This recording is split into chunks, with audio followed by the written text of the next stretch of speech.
Hey guys, I thought I'd make another video showing you what I've been up to with my i3 configurations since I last made my i3 video, which was a long time ago. I can't remember how long ago it was, but I have made some changes since then, so I thought I'd bring them up to you. The first one you're going to notice right out of the gate is that I'm using different status line, or status bar rather. Instead of polybar, it's something called bumblebee-status. And the reason I switched it out was that I was having some difficulties with polybar. And in fact, a few other people in the video I made about polybar said, hey, there's some problems with that with the system tray, and I had that too, but I was ignoring it. And I had a few other issues with some certain modules I was using. And so I switched out to bumblebee-status, and let me show you what that is real quick. Let me jump into my i3 config. It's right here. You just simply git clone bumblebee-status, and I'll leave a link in the description below to the GitHub directory that bumblebee-status is in. Anyway, git clone it into this directory, and then from here you go through and you can make whatever settings you need as you see fit. So you can go into the various modules that are here. There's the core modules, which are what are included by default, and then the contrib modules, which are things that other people come in and add to it. So you can go in and change whatever you want. So for example, Bluetooth here, I can go in and actually zoom in for you so you can see even more. Here's a module to where you can use Bluetooth. There is one for battery, CPU, so on and so forth. And how you add the various modules to your status line is actually within your i3 config. So let's jump into there, and I'll show you what that looks like as we go down this file. So this is pretty much the same since the last time I made a video. Definitions for i3, I haven't changed much there. Key bindings, I have changed a few things. So I'm no longer using a D menu. I'm using something called Rofi, which is pretty much the same as D menu, but with a bunch of extra features. So instead of having to search through a bunch of different stuff to try to load up an application, you just bring up Rofi. You can then just easily search for something. So Steam, and it's right here. You also have another cool feature using Windows. So if you do Super W, it shows all the different applications you have in all the different desktops. So for example, Windows 2 here I have Kitty, and 7 I have OBS. In 1 I have the my YouTube dashboard, or the Brave browser, and I can go back over here to Kitty real quickly, really easily, so I can see what's loaded up where. I also have, where is it? Maybe it's down here somewhere.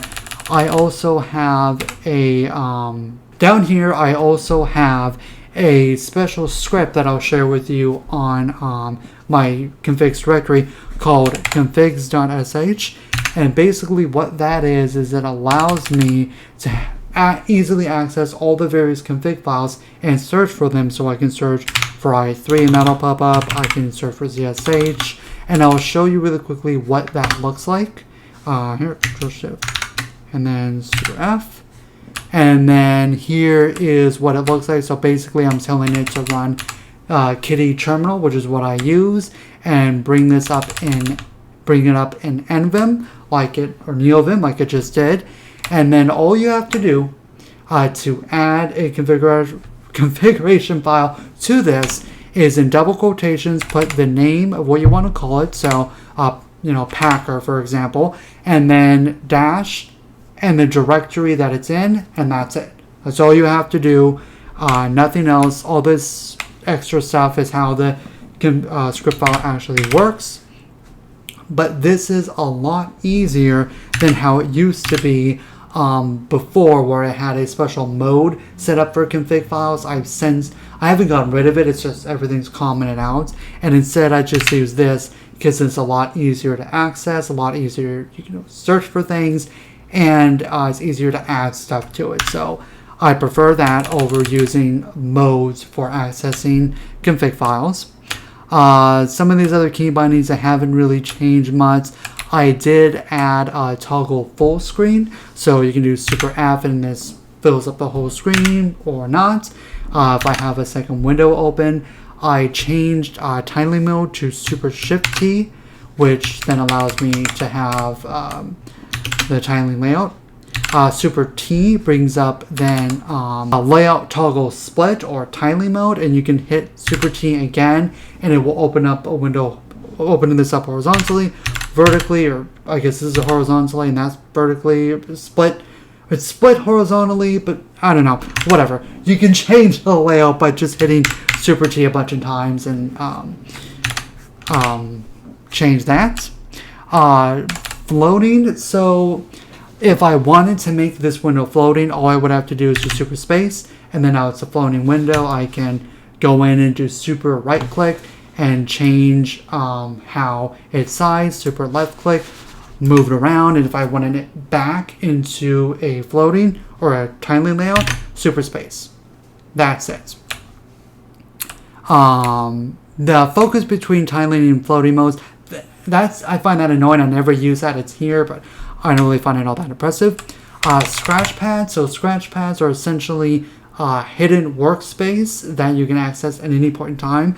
So if I did Super Shift S, that got moved to a scratch pad, and I can go back over to my web browser. I can search for things. I can do whatever I want. I can go over here to DuckDuckGo, and let's say I wanted to go back and edit something in my i3 config. I hit Super S to show a scratch pad, and I can edit this as I see fit. And I have two options. I can do Super Q to quit the window, or I can do Super S to hide it, go back to where I was, bring up the scratch pad, and then do Super Space to bring it back into the tiling layout. So there are a few different options of what you can do with a scratch pad, and I find them very useful, just having it easily accessible.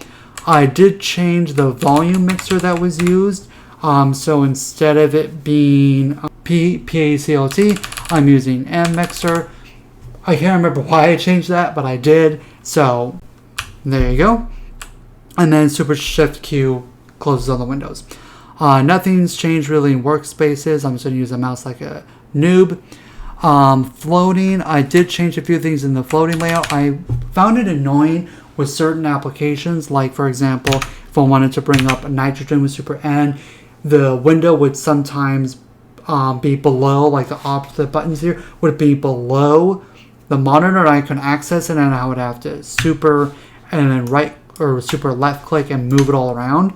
And so instead what I found was setting it to absolute position or move absolute position center. Every single time I bring it up, it's centered, and I don't have to worry about where it's going to be on the screen, which is quite nice. Let's see. Oh, here we go. Okay. So here is where you go and add the various modules that you want for bumblebee-status within your i3 config. So you can just copy this and add it to your own i3 config and use this as you see fit. Right here, the -M is for what module. So title. So what is the title of the window? Kernel, memory, CPU, sensors 2, which does temperature, Arch updates, network traffic, weather time, weather date and time. I have those as two separate modules. There was one where they were both in one, but I wanted them separate. Passing for volume, and then system tray, which is tray output primary. And I noticed other people that were talking about bumblebee status either weren't using a system tray, and so they didn't show how to actually add the system tray to it. So this is how you would do it. And then in -P, I guess you could consider that preferences of how to format each module. So you see I have the time format, memory formatted in a specific way, weather formatted in another way, sensors formatted, sensors 2 formatted not only with how it looks, but also how it behaves. I find this also a lot easier than Polybar, because with Polybar here, let's see if I have it in here. I do. And we go over to Polybar, full screen this. There's all this crap for Polybar, and I can just click all day long and I'm not even at the modules yet. And, you know, I can just spend hours scrolling through all the different modules, all the different window managers they support, and it's great and customizable. You can do a lot of things with it, but it's just so overwhelming. I don't know about you, but I find it immensely overwhelming. Versus this is all you need. All you need right here is this. So that's it. This little bit of code adds in Bumblebee status and makes it look the way that I have it. The background, I have the background set so that it matches the same background that I use for as many applications as humanly possible, which is the Dracula theme. I'll make a video sometime in the future, kind of low on the priority list, of how to get the Dracula theme working with everything. But for now, that's Bumblebee status. I find it really nice, really easy to use. So I can't share with you the entire directory of Bumblebee status because it's a Git directory, but I will share with you this configuration file. And if you have questions about how to customize various things on it, just ask me in YouTube or ask me on GitLab and I'll walk you through how to change various settings. Now here are some of the various modes. As I mentioned here with the various config files that I had, I commented that out. I mean, the code is still here, but I commented out the actual key binding for it because now Super F is full screen. It's just a hassle adding configuration files to this. You have to add it here, then you have to add it over here and add all that crap versus just going into here, going into configs, and then everything is right here, right? Easy, plain and simple. I can have a lot more configuration files here than I can here, like a lot more, because I can search for them so easily. Versus this, you don't really get to search for anything, and you have to be careful with like shortcuts are made, so I can't just do C for config.lua because C is used for readme. I can't use ZSH aliases because Z is already being used for ZSHRC, so it's just a bit more of a pain in the ass than the other one, so that's why I've kind of abandoned this. Various applications, I might have added an application or two, but I haven't changed much there. I am now using modes to start up, shut down, reboot, suspend, log out of my i3 configuration. I find that a lot better than using Rofi, which is what I was using before. For whatever reason, I just find that a lot easier than with Rofi, so there you go. I also have a thing for taking various screenshots. So Scrot is an application that's already included, should already be included in your Linux distribution. If it's not, you can probably add it yourself. And what's nice here is that it's a really quick and easy way to take screenshots. So I hit print screen and that took a screenshot of everything. I can do super print screen and just do an area or a window. So if I did area, I can just select what I want a screenshot to be taken of. It can sometimes be a little glitchy, as you saw, but generally speaking, it works pretty well. And then other than that, there's not much here I need to update you on. A few different applications, the auto start that I've changed. I replaced my clipboard manager with another one that I want to make another video on, but for now, just know that I've commented out Clipman and replaced it with ClipMenuD. Now, there is one thing I want to bring up about this i3 config. You notice with everything single execute, there's no startup ID on every single one. No startup ID, and you might wonder why that's there. Well, I ran into a problem where every single time I would load certain application or do anything, the cursor would show this. It would be loading, and sometimes it would be in the window I'm on. Sometimes it's if I was in between like the window and the desktop, and it was annoying me, and I couldn't figure out how to make that go away. How you do that is you add no startup ID after every single execute in your i3 config. That's what fixes it.